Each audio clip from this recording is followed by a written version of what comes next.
Bonjour à toutes et à tous et merci de participer à cette nouvelle balade qui va se faire aujourd'hui en compagnie de Félix Marquard. Bonjour. Bonjour Moran. Et merci infiniment d'avoir répondu favorablement à notre invitation. Alors, il est très difficile de vous présenter tellement vous avez de casquettes. Vous êtes notamment, vous êtes connu pour être entrepreneur, vous êtes connu également pour être essayiste. Et puis, moi, j'aimerais démarrer l'entretien quand même parce que je me souviens, il y a quelques années maintenant, vous aviez fait beaucoup parler de vous avec ce fameux Barrez-vous, adressé aux jeunes de France, qui était, si mes souvenirs sont bons, qui était en gros de dire que un jeune en France, compte tenu des politiques publiques et de la considération et de l'écart entre les générations, avait forcément du mal à progresser personnellement et professionnellement et qu'il devait envisager, pour avancer, de partir à l'étranger tout simplement. Est-ce que vous faites le même constat aujourd'hui? Donc alors c'était en 2011, 2012 je crois. 2012. C'est ça. Est-ce que donc, quasiment 15 ans plus tard, vous faites le même constat?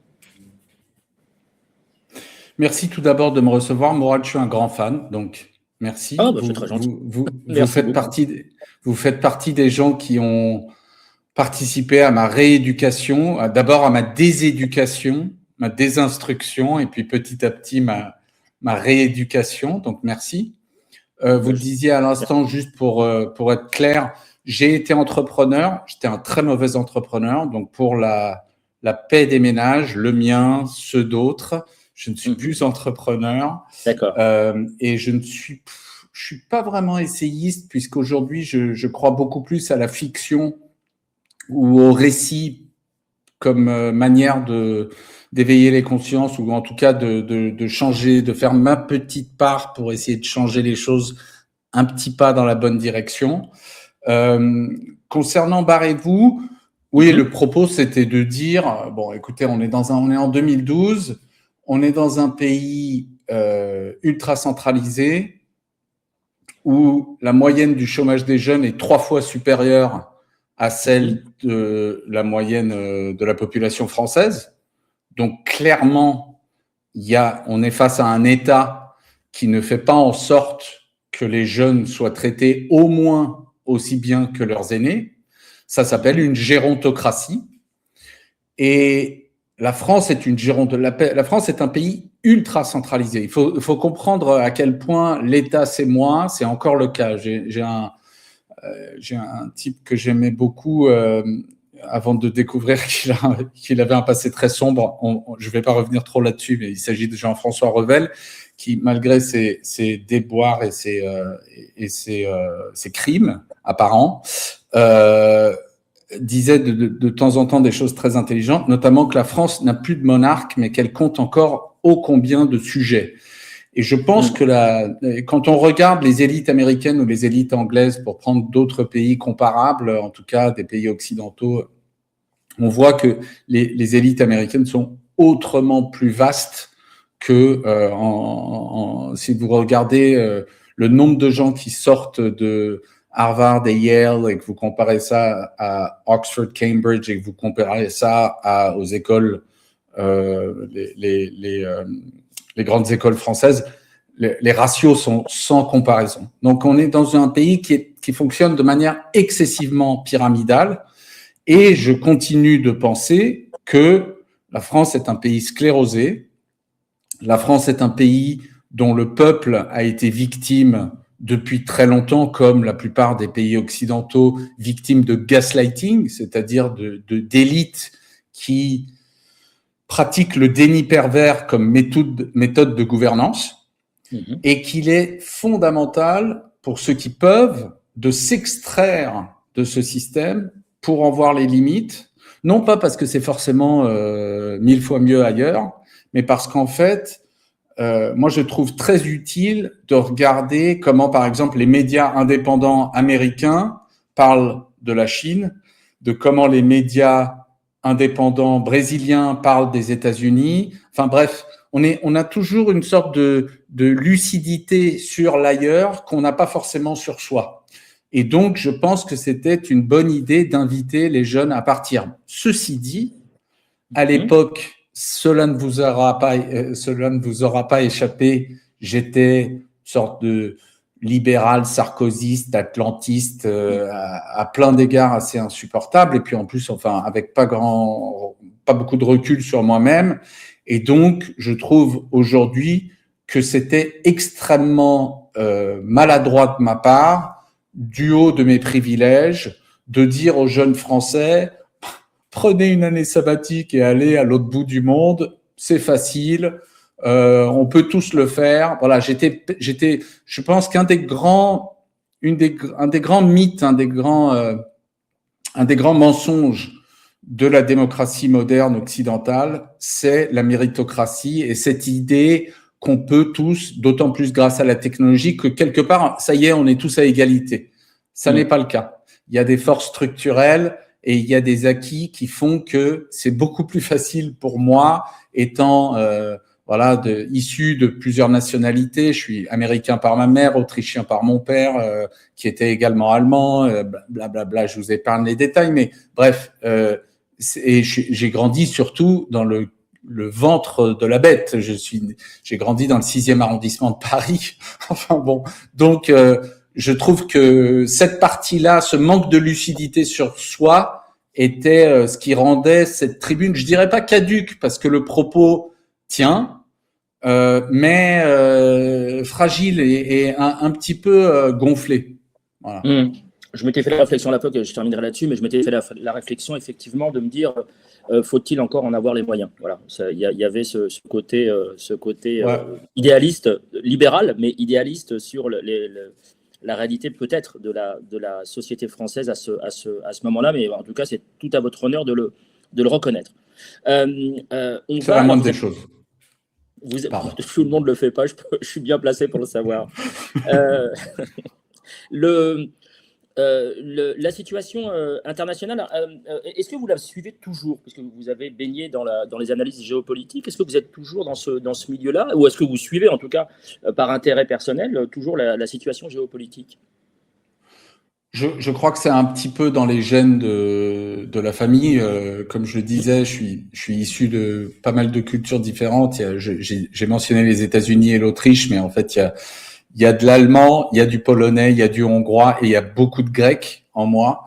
Et donc, je pense que par nature, j'ai toujours été plutôt intéressé par les questions géopolitiques. D'ailleurs, la première publication, avant de devenir un libéral, même un néolibéral, ultralibéral, etc., ma première lecture hebdomadaire, c'était Le Monde Diplo. Donc, j'ai toujours eu un intérêt pour les questions internationales et je pense que, bon, j'y vais avec vraiment une conscience aiguë de mon amateurisme. Hein. Je veux dire, je parle souvent avec des gens qui ont des doctorats en la matière, comme d'ailleurs ce matin, j'ai interviewé mon ami Pascal Lotta, qui a l'excellente chaîne Neutrality Studies, dont il existe une version française, je tiens à le souligner. Donc, voilà, je suis constamment en train de parler avec des gens qui ont beaucoup plus de pédigré en la matière que moi. Moi, c'est très amateur. Maintenant, petit à petit, ayant beaucoup voyagé, ayant donc fait un travail sur moi-même assez conséquent pour pouvoir d'abord me libérer du joug de l'addiction et puis petit à petit de changer grâce à ça de Weltanschauung, de regard sur le monde, eh bien, ça fait partie des choses qui sont un petit peu, qui sont là, enfin avec lesquelles je vis parce que pour moi j'ai beaucoup de mal à me soucier des questions nationales et comment dire, et de pas faire attention à ce qui se passe à Gaza ou au Kivu, parce qu'en fait il y a quelque chose qui gratte. Je peux pas l'expliquer. En fait, je suis très intéressé par ce qui m'est proche, mais immédiatement, donc par la communauté dans laquelle je baigne. Dans le terroir, le local m'intéresse prodigieusement. Et ensuite, l'échelle d'après, c'est plus les autres locaux, les autres niveaux locaux ailleurs qui m'intéressent. La nation, ça m'intéresse parfois. Par exemple, pour 2027, ça m'intéresse beaucoup. Oui, mais bien sûr. voilà. Mais par contre, oui, j'ai toujours un regard. Enfin, comment dire? Je crois que naturellement, je suis intéressé par l'autre avec un grand A, et donc ça me conduit à regarder ailleurs constamment. Ouais. D'accord. Alors, même si vous êtes un tout petit peu plus jeune que moi, un tout petit peu, non, non, mais je dis ça pour les plus jeunes qui nous regardent. La chute du mur de Berlin a eu pour conséquence une espèce de grand vide, de flou artistique au niveau géopo. Là, j'ai envie de dire, malheureusement, quelques décennies plus tard, on y voit un peu plus clair du fait de ce qui se passe. Alors, je pense évidemment notamment à l'Ukraine, je pense à Gaza, je pense au Liban et à l'Iran et aux États-Unis, à la toute-puissance des États-Unis avec quelqu'un qui dirige ce pays de manière parfois incompréhensible. Est-ce que selon vous, on est dans quelque chose, dans une époque qui va être très courte finalement, une époque charnière, ou est-ce qu'on a déjà passé, on est déjà rentré dans une nouvelle ère qui dépasse complètement tout ce qui avait été instauré au sortir de la Seconde Guerre mondiale? Moi, j'ai l'impression qu'il y a eu une sorte de myopie assez ridicule de la part des élites occidentales mondialisées, enfin occidentalisées et mondialisées, après la chute du mur de Berlin, avec un débat qui a été un peu l'alpha et l'oméga des conversations géopolitiques pendant 20 ans, 30 ans. Qui a été fondé par deux intellectuels américains, tous les deux des sortes de créatures de think tank, honnêtement, dont les théories sont assez grotesques. Avec le recul, je suis un peu affligé qu'on ait passé autant de temps à se gargariser d'être plutôt fukuyamien ou plutôt huntingtonien pendant aussi longtemps. Donc, pour résumer, avec la chute du mur de Berlin, un intellectuel américain, prof, je crois, à Johns Hopkins University, Francis Fukuyama, nous gratifie d'un essai qui s'appelait Le Dernier Homme, la fin de l'histoire, le dernier homme, dans lequel il argue qu'en gros, c'est la fin de la dialectique hegelienne, thèse, antithèse, synthèse dans l'histoire. Donc, on a eu démocratie libérale d'un côté, communisme de l'autre. Il y a un complet déni des non-alignés, alors qu'en fait, c'est la position la plus intéressante de l'époque de loin. Et donc, dans ce dédain pour les non-alignés, on dit, voilà, maintenant, en gros, c'est fini, il n'y aura plus de synthèse, parce qu'en fait, tout le monde va vouloir être comme les Américains et les Français. Et il n'y a même pas une seconde de pause pour dire, est-ce que peut-être on se la pète pas de l'espace en prétendant un truc pareil? Bon. Et puis en face, il y a un gros réac qui est inspiré fondamentalement par un orientaliste sioniste qui s'appelle Bernard Lewis, qui est prof à Princeton, et celui-là, c'est Samuel Huntington, qui emprunte à Bernard Lewis une thèse qui s'appelle le choc des civilisations en français, et qui donc dit non, vous n'avez pas compris, en fait, on va pas du tout, on va pas s'arrêter, l'histoire s'arrête pas. Maintenant, ça va être autre chose. Et ce qui va se dresser face à l'Occident, et nous qui sommes les gentils, hein, parce que forcément les Occidentaux, c'est nous les gentils, c'est le monde musulman. Oh là là, voilà. Et donc la civilisation islamique, et d'un revers de main, il met dans le même sac 1,5 milliard d'êtres humains qui n'ont entre la pratique de l'islam d'un Marocain, d'un Saoudien et d'un Indonésien, bref, c'est assez grotesque d'une part. Et puis, en plus, ils vont s'allier à la Chine. Et là, faut faire très attention parce que ces salauds, en gros, c'est Foudala d'une part avec les Chinois derrière. Ça sent. Donc, il y a une sorte lui, il s'empare en fait d'une sinophobie et d'une islamophobie, et il en fait un package qui est, voilà, donc non, Fukuyama est un crétin, en fait, ou plutôt c'est un naïf, parce qu'en fait, il a raison, nous sommes les gentils, mais par contre, le combat contre le mal n'est pas fini. Et en fait, moi, il m'agace profondément tous les deux. Parce qu'en fait, les démocrates, les mondialistes, les gens de mon camp, de ma famille politique historique de l'époque, ils sont tous peu ou prou avec Fukuyama. Voilà. Nous, on est des gens bien, on est des gens de gauche. Donc, on est centre-gauche, mais on est de gauche.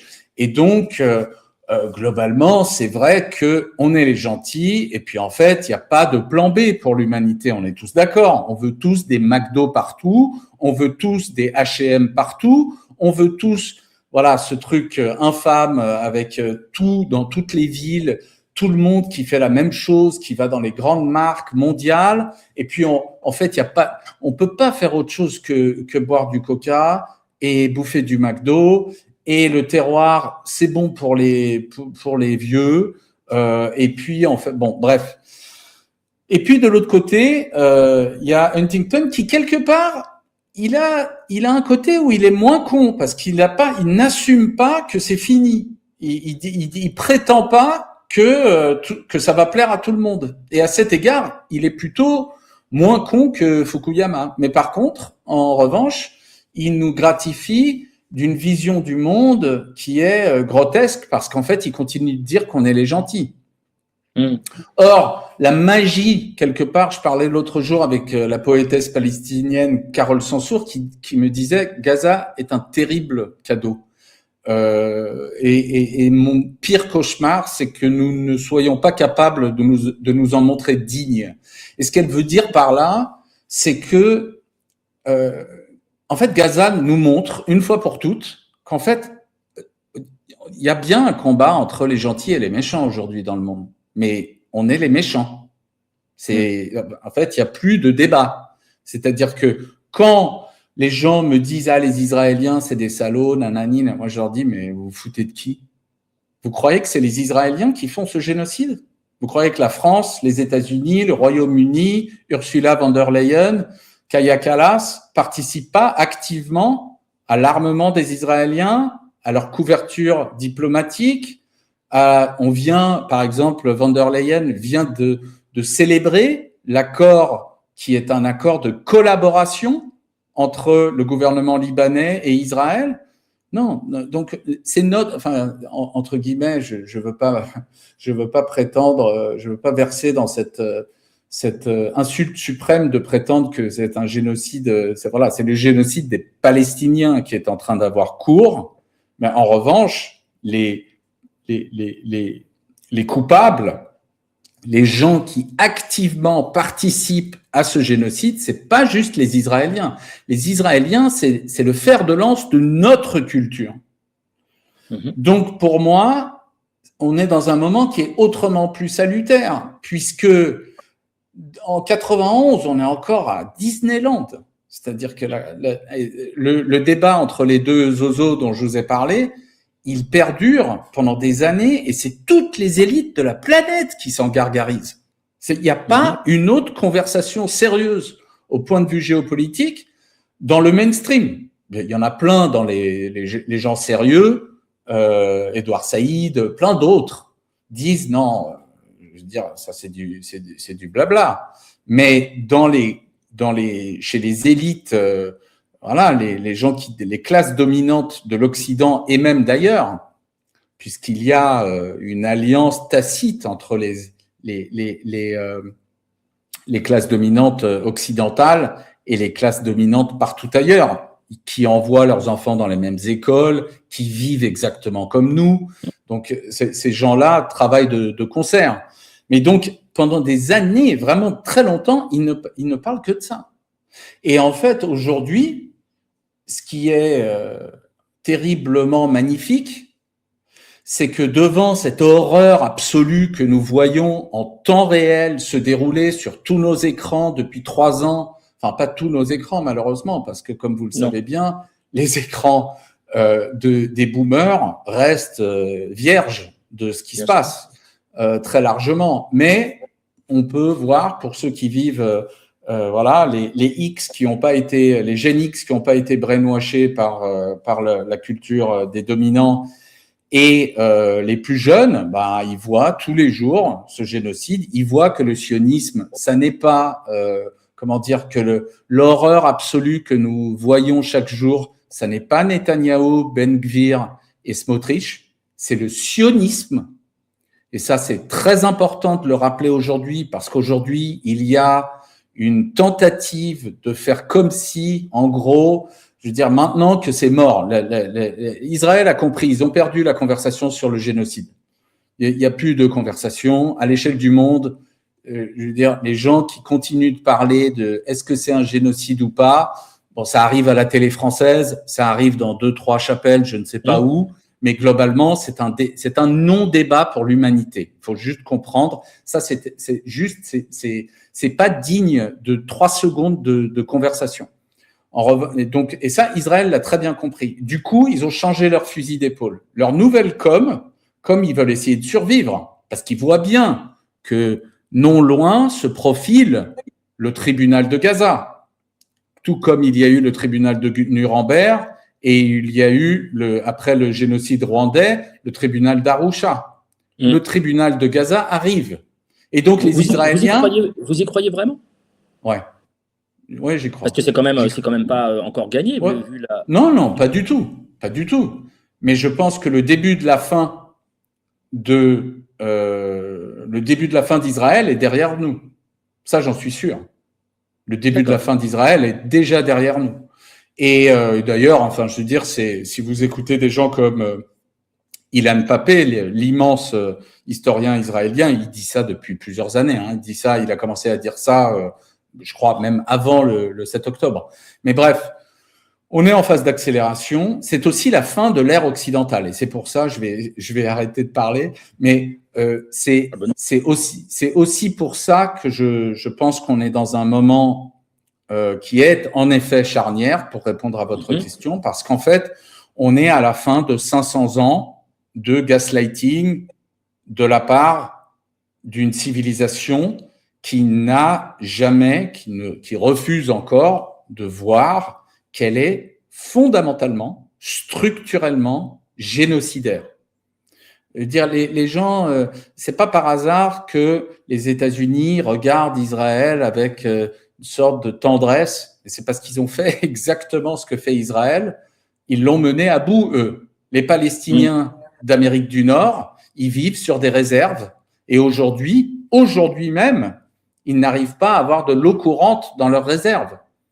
Donc, je veux dire, c'est pas par hasard. Encore une fois, la rhétorique d'Israël sur un peuple sans État et un État, une terre sans peuple et un peuple sans terre, ça c'est l'invention de ce blabla-là. C'est exactement ce que les Britanniques ont pratiqué. Terra nullius, ça s'appelait Terra nullus ou Terra nullius, pour décrire les États-Unis et décrire, l'Amérique du Nord. Ah non, il y a personne. Ah non, donc voilà, c'est une terre vierge, on arrive, et qu'est-ce qu'ils ont fait? Ils ont fait ce que l'Amérique essaye de faire aujourd'hui avec l'Iran. Hein, il faut regarder le MOU à Versailles, il faut bien comprendre, c'est exactement comme le président des États-Unis ou le général, je ne sais plus lequel, qui signe avec Sitting Bull, le chef des Sioux, pour dire, on fait la paix. On fait la paix jusqu'à la prochaine fois qu'on décide que c'est plus la paix et qu'on vous génocide. Donc là, on est vraiment il faut comprendre. En fait, l'Occident, voilà, ça va encore mettre quelques dizaines d'années avant de rentrer, mais là, ça commence à rentrer parce que les jeunes ne sont pas aveugles. En fait, l'Occident est génocidaire. C'est ce que nous faisons. Nous n'avons pas été capables de faire autre chose, où que ce soit. On l'a fait en Amérique du Nord, on l'a fait en Amérique du Sud, on l'a fait en Afrique, on l'a fait en Australie, et les seuls qui ont réussi en fait à nous mettre à l'amende, on voit bien, c'est les Chinois qui ont fini par foutre à la porte les Britanniques après les guerres d'opium. C'est les Vietnamiens, Ho Chi Minh, merci, le premier à avoir mis une tatane aux États-Unis, c'est pas le fils Ramenei, c'est Ho Chi Minh. Et puis, en tout cas au XXe siècle. Et puis, Et puis, c'est bien sûr les Iraniens, puisqu'aujourd'hui, moi je pense que les Iraniens ont quelque part sauvé l'humanité de l'Occident. Enfin voilà, en tout cas aujourd'hui, c'est à eux c'est vers eux qu'on peut se tourner et leur exprimer notre gratitude, parce qu'en fait, la machine infernale occidentale, le super-organisme qui n'arrête pas de métastaser ou métastasiser, je sais pas comment on dit en français, ce machin avait besoin d'être arrêté. Et les premiers, en tout cas au XXIe siècle, à l'avoir fait de manière claire, c'est les Iraniens. Donc moi, je leur suis, et je parle en tant qu'Américain, je leur suis extrêmement gré d'avoir réussi à nous mettre à l'amende. Parce que il y a que ça qu'on est capable de comprendre, nous autres occidentaux. Il y a que ce message-là qui passe. Et il y a que ce message-là qui va nous permettre de commencer le travail d'introspection qui peut nous permettre d'avoir des relations saines avec le reste du monde dans le monde multipolaire qui émerge. Parce que la fête est finie. Donc, pour moi, ce qui s'achève, c'est une période de 500 ans. Voilà, on a eu 5 siècles. Et comme le disait Céline, la noirceur, elle est là depuis longtemps. Quand il écrit le Voyage au bout de la nuit, il dit la noirceur, elle est là depuis longtemps. Ce qui la rend insupportable, ce qui la rendait insupportable à Céline, à l'intérieur même du ventre de la bête, avec tout le racisme et l'antisémitisme et voilà, qu'il charrie, ce qui lui rendait ce bruit insupportable, c'est lui qui a inventé le mot blabla, l'expression le blabla, ce qui rend la noirceur insupportable, c'est le blabla. Et donc, là, quelque part, ce qui a rendu, enfin, c'est déjà terrible de passer 500 ans à pourrir la vie de l'espèce humaine comme on l'a fait. C'est-à-dire de piller, de violer, de massacrer, de tuer, tout en répétant sans cesse qu'on est en train d'aider les gens, de les civiliser, de leur voilà. Ça s'appelle donc, quand c'est dans un couple et qu'il y a un manipulateur qui fait semblant d'être une victime alors qu'il bat sa femme, par exemple, ça s'appelle du gaslighting. Ben, c'est exactement ce que l'Occident fait depuis 5 siècles. Et il est temps que ça cesse. Et moi, c'est pour ça que, notamment, je me félicite d'une certaine candidature au présidentiel en 2027 avec des réserves que j'ai. Je me félicite qu'il y ait une personne qui se présente à cette présidentielle qui ait la stature pour, reconnaître la réalité de notre passé, non pas parce que on va passer les prochaines années à s'autoflageller dans une sorte de nombrilisme auto-dénigrant dont le monde en fait n'a que faire. Dire les gens, ils sont les Iraniens, les Algériens, les Chinois, les Russes, tous les BRICS, ils veulent avoir des rapports apaisés avec l'Europe et avec les États-Unis. Mais il va falloir être respectueux de leur dignité. Il va falloir arrêter de leur donner des leçons. Et ça, l'Occident ne sait pas faire. Donc, voilà. Donc, je me félicite de ce moment, malgré l'horreur de ce moment, parce que c'est un moment qui est fondamental. Moi, je suis un ancien drogué, comme j'ai dit tout à l'heure. J'ai passé 25 ans à me défoncer la gueule tous les jours. Eh bien, il fallait que je touche le fond de la piscine pour pouvoir me libérer du joug de l'addiction. Ben là, c'est le moment où l'Occident touche le fond de la piscine. Donc, ça peut paraître un peu bizarre, mais pour moi, c'est une grande nouvelle. C'est un moment qui est hyper important et par lequel on était obligé de passer. Donc, voilà. C'est pas bizarre, hein. Pendant plusieurs décennies, j'ai le souvenir, notamment dans l'extrême gauche française, j'ai le souvenir de militants, de cadres qui théorisaient justement et qui refusaient, par exemple, je prends un exemple simple, qui refusaient le RMI parce que le RMI, ça maintenait un peu à flot de façon à pas aller au fond de la piscine, et qu'ils préféraient que ça pète directement et qu'on on balaye le système et on reparte sur de nouvelles bases, comme aujourd'hui c'est théorisé de manière moins violente, mais c'est théorisé aujourd'hui par la fameuse 6e République. Je reviens juste en quelques mots. Est-ce que vous diriez, alors on va mettre de côté, puisque le parallèle était très intéressant avec l'histoire des États-Unis et les massacres perpétrés contre les populations originelles, est-ce que vous diriez que, par extension de vos propos, que les Palestiniens sont aussi, enfin aussi, oui évidemment, mais encore aujourd'hui en 2026, victimes de la culpabilité d'une partie de l'Occident concernant la Shoah? Ah bah bien sûr, c'est même pas, vous dites encore, mais je dirais, Surtout en fait, l'Occident, bon, il y a différents étages. Moi, je suis fils d'un Allemand, je suis autrichien, mais mon père était austro-allemand, donc il était aussi allemand. Et la raison pour laquelle je suis autrichien et non allemand, c'est notamment parce que mon père, qui est né après la fin de la guerre, enfin en 45, a essayé toute sa vie quelque part de fuir l'Allemagne, de mettre cette culture hideuse loin de lui. Donc il a toujours fui. Il est devenu, mon père est devenu plus américain que les Américains. Il a fait ses études aux États-Unis. Il a rencontré ma mère. Il a eu une bourse pour se faire. Et en fait, il est devenu vraiment un gros ricain. C'est-à-dire que, d'ailleurs, quand je grandissais à Paris, mais les gens pensaient tous que mon père était américain. Personne ne savait qu'il était allemand. Enfin, en tout cas, ça perçait pas puisqu'il parlait anglais comme un Américain, etc. Bref. Donc, il faut comprendre dans la folie furieuse qui a happé l'Europe concernant Israël, il y a différentes gradations de folie. Bon, les plus tarés de tous, c'est les Allemands.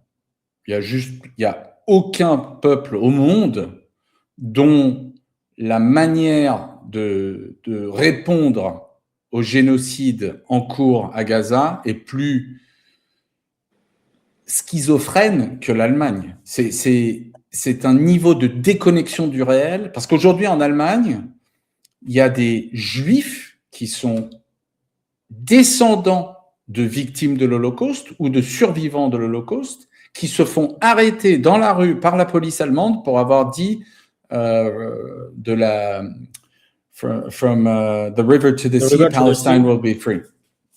Donc je sais pas comment de la rivière à la mer, la Palestine la Palestine sera libre. Pour émettre, vous dites cette phrase aujourd'hui en public devant un flic, vous vous faites arrêter, y compris des juifs. Donc vous voyez voilà, parce qu'en fait, en gros, au lendemain de la Deuxième Guerre mondiale, il y a eu un pacte tacite entre Adenauer et Ben Gourion, qui était en gros entre le chancelier allemand et le premier ministre de l'État d'Israël nouvellement fondé, qui était en gros, vous dites pas qu'on est des nazis, vous dites que les Allemands ne sont pas des nazis, ou en tout cas, voilà, pas tous. Et puis nous, de notre côté, c'est open bar. Vous faites ce que vous voulez en Palestine, nous serons là, quoi qu'il arrive, pour vous soutenir. Et en fait, l'Allemagne a développé une sorte de, quand je parlais de folie, c'est l'Allemagne, en fait, et mon père était un peu le fruit de cette culture, c'est qu'ils se sont convaincus que pour expier l'horreur nazie et leur culpabilité dans le génocide juif, d'abord, il fallait prétendre qu'il n'y avait que le génocide juif qui était important. Donc, il y a une sorte d'hypermnésie concernant le génocide juif et une incapacité à parler de la même manière des Tziganes, des Roms, sans parler même des homosexuels et des communistes, mais des Slaves. Je veux dire, le nombre de Slaves que les nazis ont tués, c'était être juif ou être slave, c'était à peu près la même chose pour eux. Oui, sans parler des Russes. Bon, bref.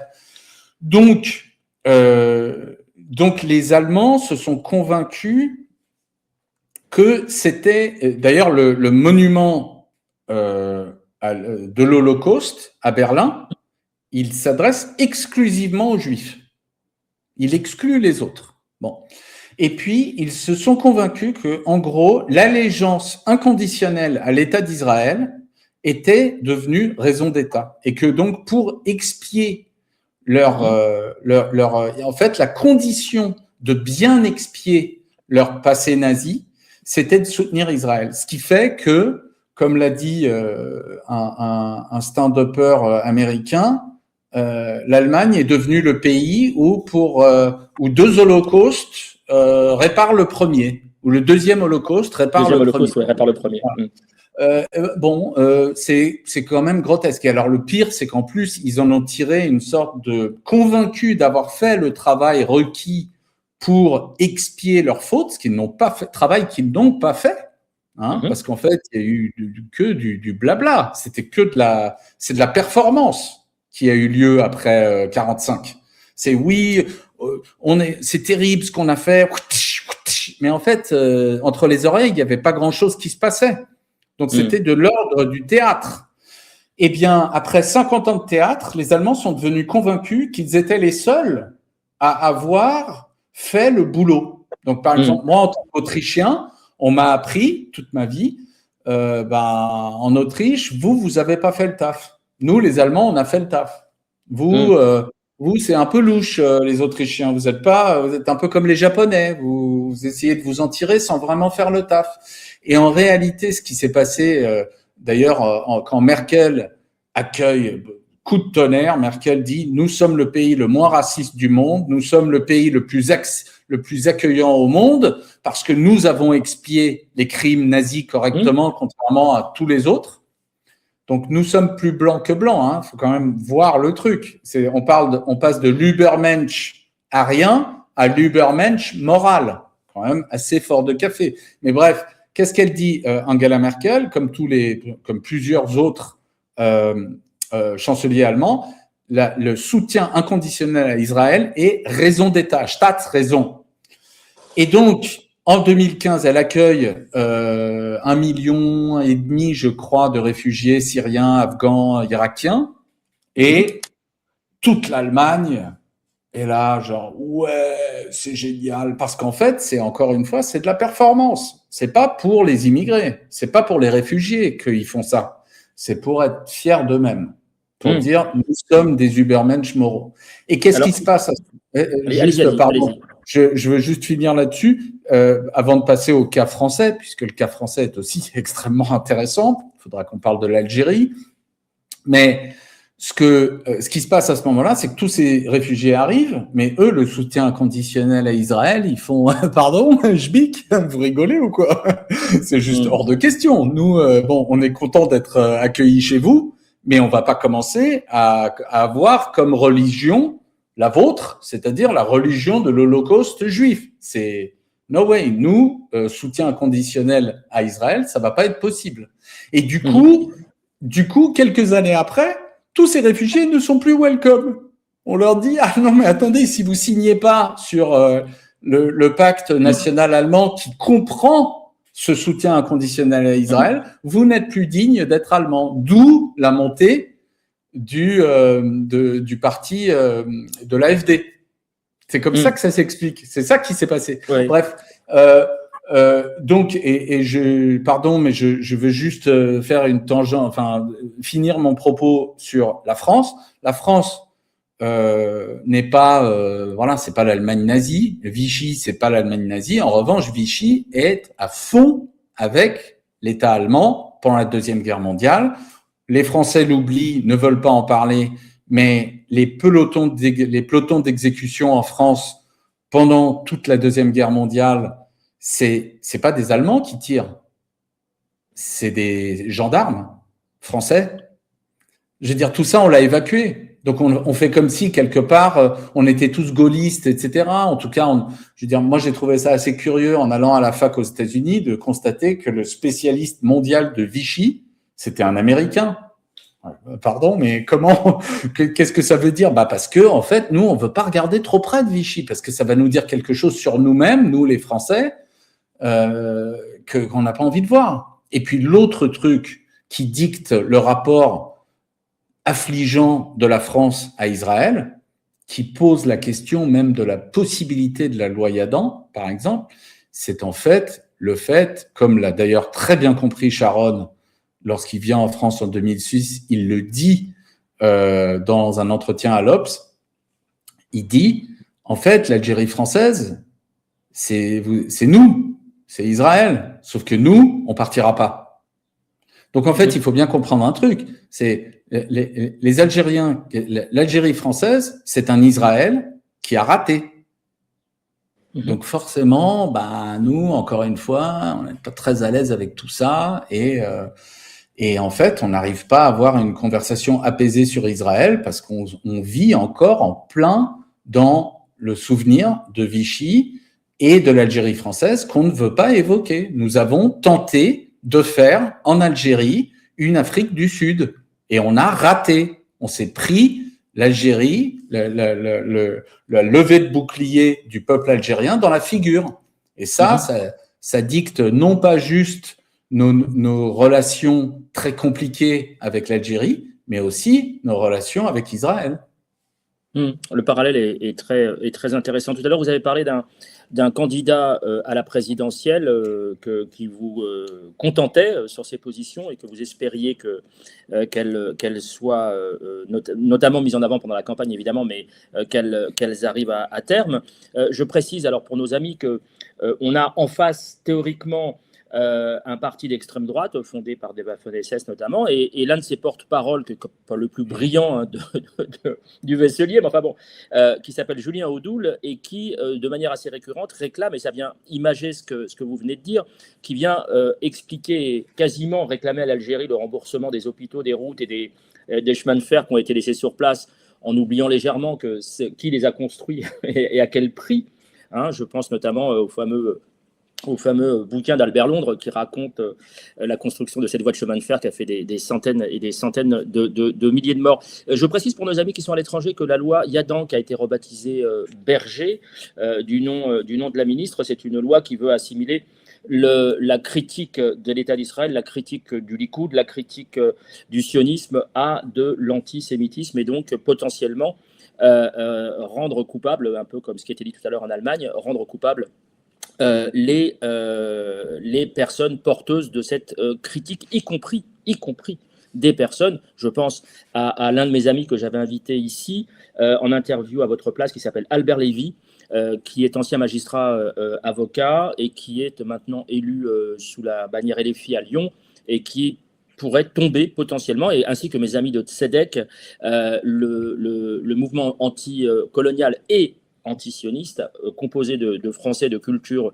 ou de religion juive, qui pourrait aussi tomber sous ce coup-là. Une dernière chose, et puis j'avais une autre question à vous poser.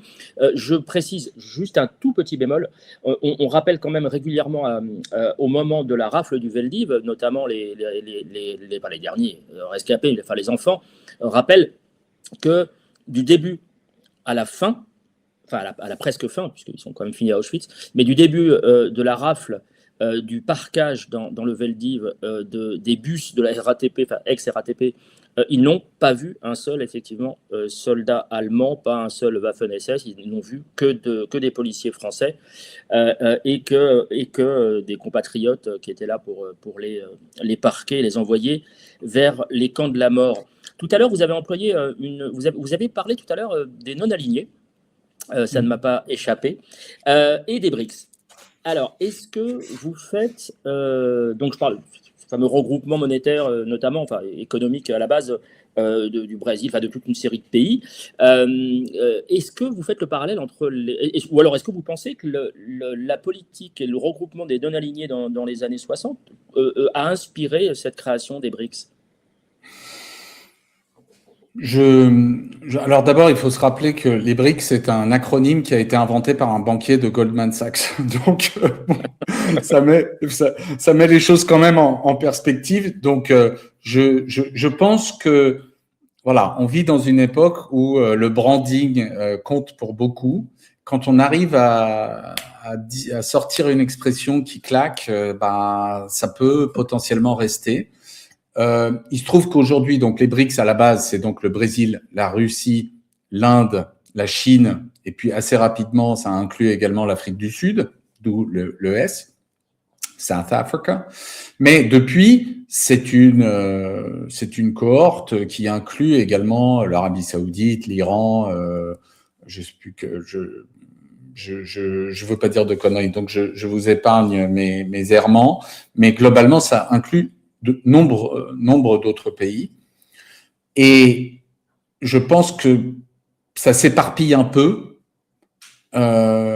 et notamment parce que l'Inde a sa propre voix, avec un nationalisme effréné qui est extrêmement islamophobe et qui conduit l'Inde à avoir des rapports assez particuliers avec Israël, sans compter, on l'oublie également souvent que un nombre conséquent d'Israéliens, je n'ai plus le chiffre en tête exact, mais beaucoup d'Israéliens sont russes à la base. Donc il y a eu une grosse immigration russe après la chute de l'Union soviétique, ce qui a été une sorte de bénédiction démographique pour l'État d'Israël, bien sûr. Donc aujourd'hui, il y a un côté un petit peu, en anglais on dirait motley crew, c'est un peu de briques et de broc, les briques.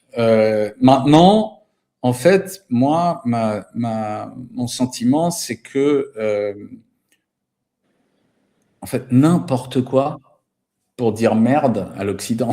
C'est très simple. C'est qui est capable de dire merde à l'Occident? Et il faut dire que eh bien, cette alliance un peu improbable de pays qui n'ont finalement pas toujours toute grand-chose à voir les uns avec les autres, elle est quand même, ça a de la gueule. Ça a de la gueule. Je pense que ça avance très lentement. C'est parfois un peu chaotique. J'étais au Brésil récemment pendant la présidence du Brésil. Bon, on voit que on réinvente un peu l'eau chaude à chaque présidence. Bon, c'est un peu le cas de tout ce type d'organisme, c'est compliqué. Et puis en plus, eux ont en face d'eux un empire occidental, avec à sa tête les États-Unis, avec au bout de la laisse un pitbull extrêmement agressif au Moyen-Orient, qui s'appelle Israël, et des vassaux qui sont l'essentiel des pays européens, enfin tous les pays européens, peu ou prou, même s'il y a quelques petites tentatives de rébellion ici et là, c'est pas l'Irlande ou l'Espagne qui vont vraiment remettre en jeu le système. Et puis ensuite, le reste des anciennes colonies européennes, ainsi que quelques alliés stratégiques façon Corée du Sud et Japon. Et cet empire,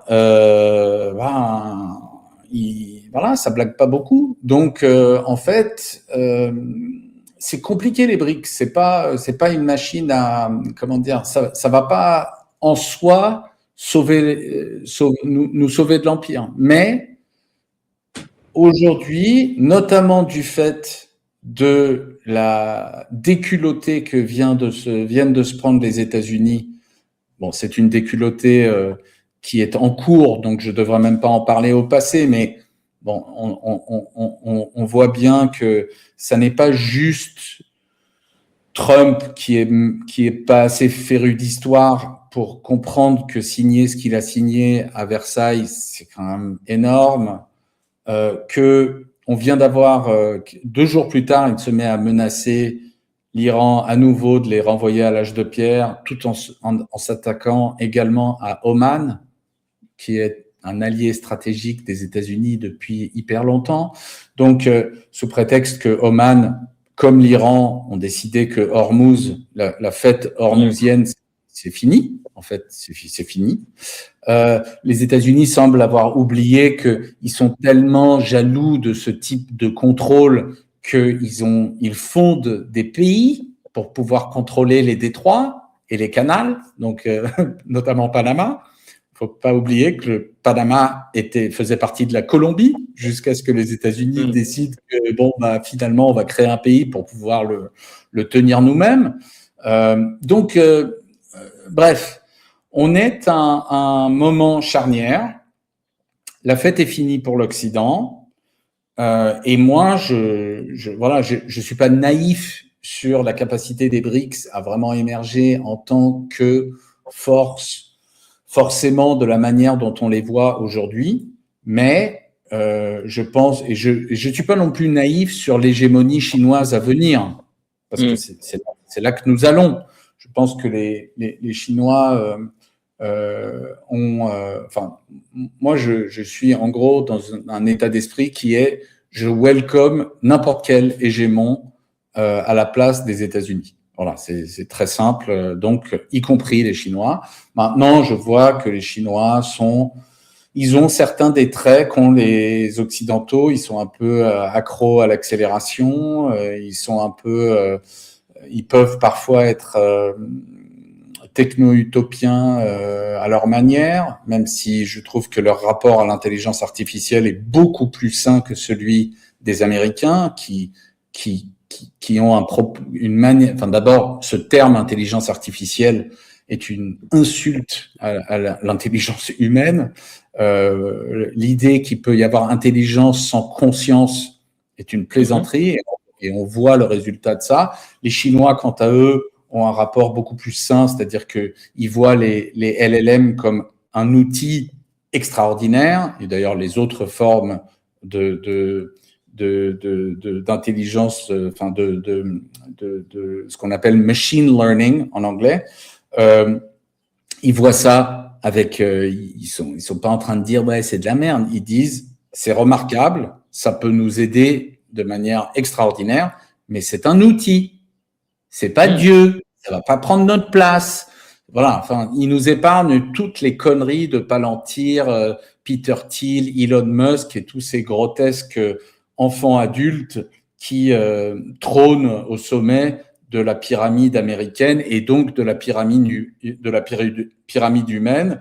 Et je note que les Occidentaux ne sont plus capables de générer des leaders politiques digne de ce nom. On peut avoir beaucoup à redire sur le leadership chinois ou russe ou iranien ou sénégalais, mais je note que ces civilisations ne mettent pas à leur tête des guignols adolescents, des gens qui dont les priorités changent tous les quarts d'heure, et surtout des gens en fait qui ne font pas ce qu'ils disent et qui ne disent pas ce qu'ils font. Ça semble être une spécialité occidentale désormais dans une culture. J'ai un copain poète qui dit une culture digne de ce nom, ça sait prendre des enfants et en faire des bons hommes et des bonnes femmes. L'Occident sait plus faire. Donc, on se retrouve avec Macron, Trump, Merz, Van der Leyen, Kaja Kallas, l'autre guignol de Keir Starmer qui va être remplacé par un autre guignol sioniste qui s'appelle Andy Burnham. Bref, c'est grotesque, c'est pas à la hauteur de ce moment, et ça va. Enfin voilà, ces leaders sont symptomatiques de la dégénérescence culturelle et intellectuelle de l'Occident. Alors, merci pour vos réponses très, très complètes. Alors, l'heure tourne, Félix Marcard. Alors, vous serez toujours le bienvenu pour qu'on parle d'autres sujets, parce qu'il y a des sujets notamment plus à l'Est, sur l'Ukraine, que j'aurais souhaité aborder, mais on va dépasser largement le temps imparti. J'en suis désolé, hein, c'est un temps technique. Je voudrais vous poser une dernière question, une avant-dernière question, puisque je voudrais aussi aborder votre actualité avant de vous quitter, provisoirement. Est-ce que les BRICS peuvent agir comme a agi par exemple la dissuasion nucléaire à une autre époque, ou la guerre froide, tout ça plus largement, avec les blocs? Est-ce que vous pensez que si les BRICS montent en puissance, notamment face aux monnaies occidentales, et je pense évidemment au dollar et à l'euro, est-ce que vous pensez que ça peut jouer un rôle de quasi-dissuasion économique, et que ça peut calmer le jeu et éviter peut-être des conflits d'une ampleur trop importante? Je l'espère. J'ai regardé avec beaucoup d'intérêt la manière dont les Iraniens ont. Enfin, je pense qu'on va longtemps étudier la manière dont les Iraniens ont trollé de A à Z les Américains pendant ce conflit depuis le début de l'année, enfin depuis même l'année dernière, puisque en fait les Iraniens ne se font pas d'illusions depuis la révolution du siècle dernier sur le fait que ce qui vient d'arriver allait arriver. Mais quand ils ont commencé à dire on va laisser passer les navires qui payent leur pétrole ou leur gaz en yuan, on était en train de voir le début de la fin du pétrodollar. Or, on sait bien, n'importe qui comprend un petit peu non pas juste l'économie, mais l'énergie et la thermodynamique, pardon, c'est le mot que je cherchais. Eh bien, on voit bien que le pétrodollar, c'est ce qui fait que les États-Unis peuvent avoir la situation économique, enfin financière, comptable, qui est la leur, c'est-à-dire en fait de devoir des thunes à toute la planète et de continuer à imprimer des billets comme si c'était eux qui décidaient tout, etc. Sans le pétrodollar, ça c'est fini. Donc ça veut dire que derrière, c'est l'économie américaine qui va s'affaisser et il y a lieu de croire aujourd'hui qu'on se dirige vers une crise financière et économique mondiale d'une proportion qu'on n'arrive pas à se représenter. Donc, est-ce que ça va diminuer les ambitions? Est-ce que ça va calmer un petit peu, enfin, les Occidentaux? C'est ma question. Écoutez, je l'espère. Moi, ce que je vois, c'est la tentation de plus en plus, je le vois dans les comportements des leaders occidentaux, je le vois dans leur délire, je le vois dans le fossé qui est désormais un gouffre entre la réalité de notre situation planétaire et ce que décrivent dans leurs discours Macron, van der Leyen, Kaja Kallas, etc.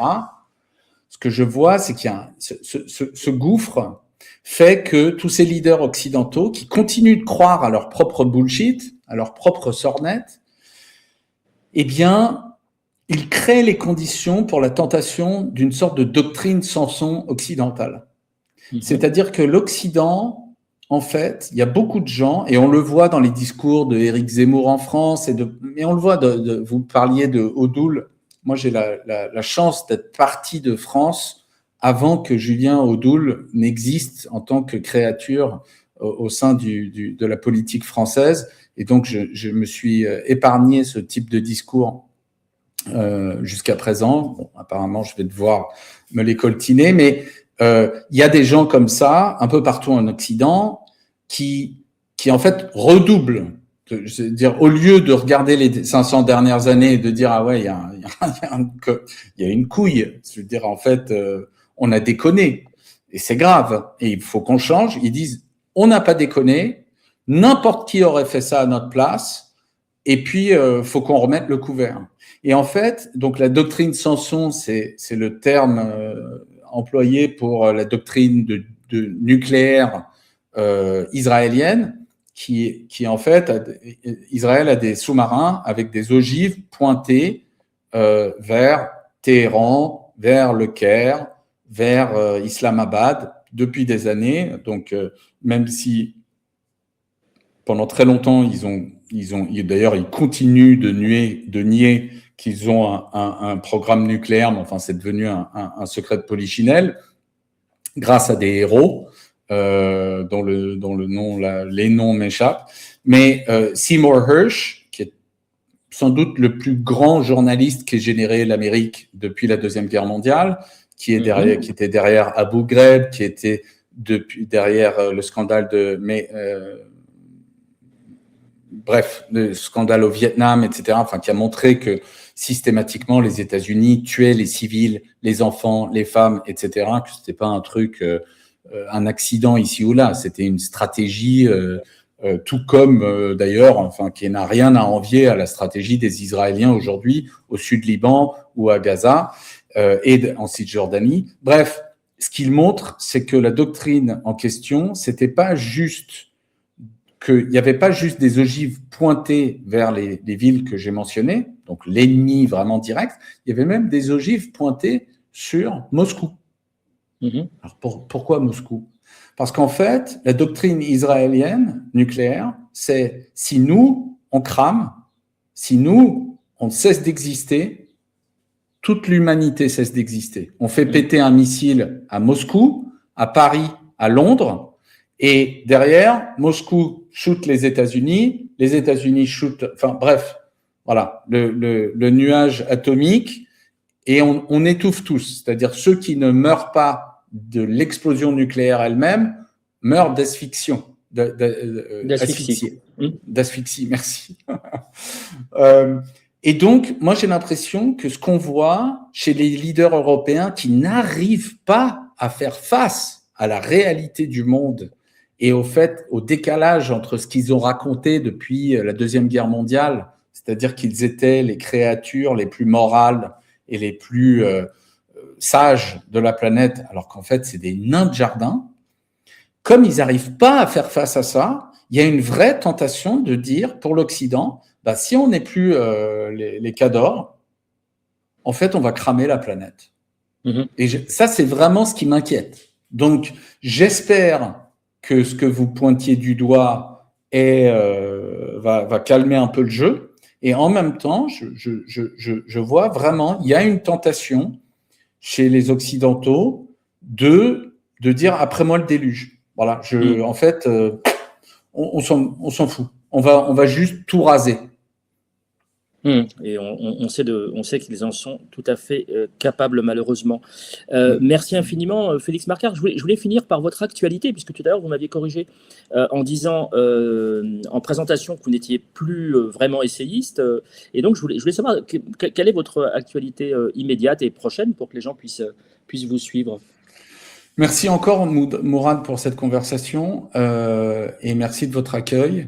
Et merci Observe Actu et donc votre nouvelle chaîne. Félicitations, au fait. Merci. Mon œil par moumou.fr. Vous y êtes les bienvenus, bien évidemment. Moi, je suis d'ores et déjà abonné et je vous invite tous à vous abonner à la chaîne de Moumou. Et de mon côté, j'ai également démarré une chaîne il y a un peu plus de 2 mois, peut-être 3, qui s'appelle Black Elephant, The Black Elephant Experience. Je vous invite à venir voir. Et donc ça, c'est voilà, je passe une part considérable de mon temps désormais à faire ça. C'est très chronophage. Et par ailleurs, je suis devenu donc plus porté sur la littérature, le récit plutôt que l'essai. Et donc, je suis en train de finir un livre qui est sur, en fait, l'histoire d'une désillusion sur les médias occidentaux, notamment le journal pour lequel j'ai travaillé, le Herald Tribune et la maison mère qui est le New York Times, puisque je constate qu'il y a le ruissellement économique est une fable. Si on donne beaucoup d'argent aux riches et qu'on ne les taxe pas, les pauvres ne voient jamais la couleur de cet argent. En revanche, le ruissellement médiatique fonctionne très bien. Donc, du fait comme nos médias, notamment occidentaux, sont colonisés, il y a des gens dans le monde entier qui regardent le New York Times et qui regardent Le Monde et qui regardent la FAZ et qui disent « Ah, si c'est chez eux, on peut le couvrir. S'ils le disent, on peut le dire, etc. » Et ça cause des dommages considérables, alors qu'en réalité, le New York Times, le Wall Street Journal, le Washington Post sont des paris match comme les autres. En réalité, c'est des journaux où, bien sûr, de temps en temps, il y a du très bon journalisme, mais ce très bon journalisme ne fait que dissimuler le fait que ce sont des organes de propagande de la Maison-Blanche, de Wall Street, du département d'État et de la CIA. Et ça, il faut juste être clair là-dessus. Il n'y a pas une seule invasion dans le monde, une seule intervention dans le monde des États-Unis depuis 100 ans qui n'ait pas été louée de A à Z ou presque par le New York Times. Donc ça, c'est vraiment, il faut qu'on s'y intéresse parce que, encore une fois, si vous allez dans les journaux de référence partout dans le monde, par exemple Le Monde en France, c'est vraiment, c'est dans le New York Times, ok, on y va, banco, bah non, résultat, c'est propagande land. Je sépare, pour nos amis qui sont à l'étranger, je sépare évidemment la ligne éditoriale du Monde de celle qui vous a inspiré pendant plusieurs années, à savoir Le Monde Diplo. Mais alors, ça nous fera des sujets. Merci de le rappeler.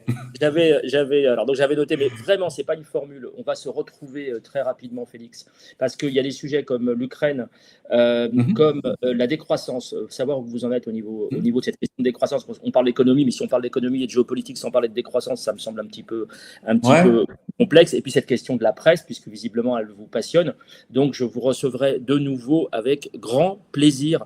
Je vous remercie infiniment, où que vous soyez. D'ailleurs, vous êtes où là physiquement Je suis dans la patrie de mes ancêtres, qui est la Grèce. D'accord.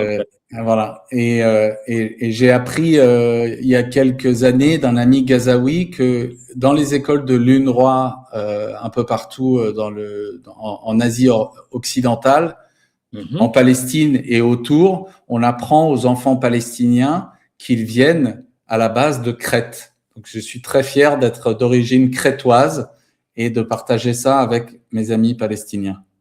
Profitez-en bien, Félix. Ça a été un vrai plaisir, cette balade en votre compagnie. J'espère que vous toutes et tous avez aussi pris le même plaisir que moi. Et je vous dis à très bientôt. Et encore merci. Plaisir partagé. Merci beaucoup, Mourad. Merci infiniment, Félix. Au revoir. Merci.